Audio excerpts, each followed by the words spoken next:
วันนี้เราจะมาทดสอบซอฟต์แวร์ 0.15 ตัวพัฒนาขึ้นมาเองเขียนขึ้นมาเองเริ่มแรกก็เข้าไปเซตคอนฟิกก่อนจะเซตให้มันเป็นไฟล์ของเซิร์ฟเวอร์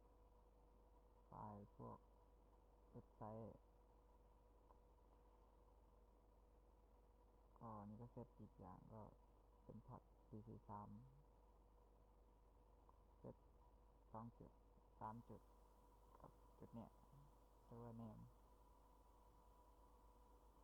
เราจะมาทดสอบรันดูโปรแกรมขึ้นมานี่คือพอร์ต 80 ตัวนี้คือพอร์ต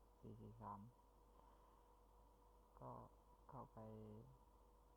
เบราว์เซอร์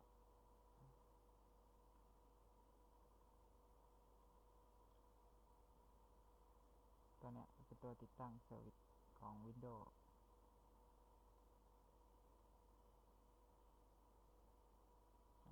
ตัวติดตั้ง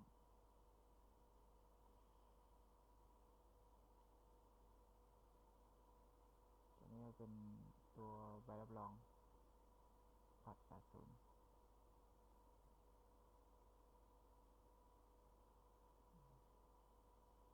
เรามาทดสอบรันดูรันพอร์ต 80พ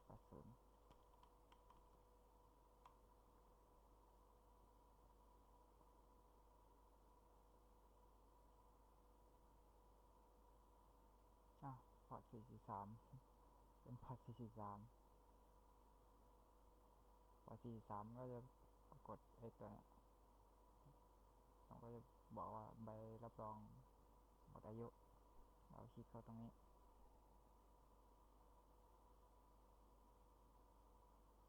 ก็จะเข้าตัว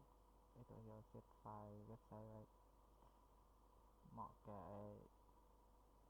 ทำพวกเว็บให้ข้อมูลเป็นหลักลองรันปกติพอร์ต 80 ก็จะเข้ามามีบอก IP address พอร์ตไฟล์ที่ทำการ request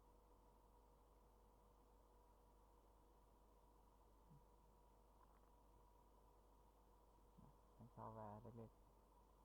ๆใช้งานได้เลยดูโฟลเด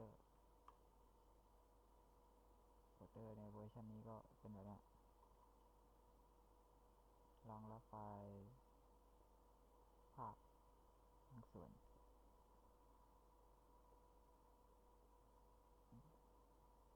ปรากฏแบบนี้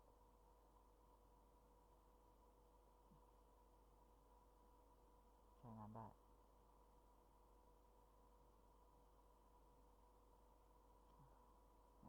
เวลาที่เบราว์เซอร์มันรีเควสไปก็เป็นลักษณะนี้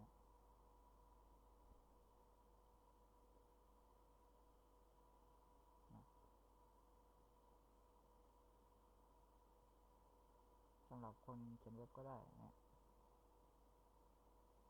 ก็ใช้โปรแกรมจำลองเซิร์ฟเวอร์เช็คขึ้นเองฟรีทั้งโค้ด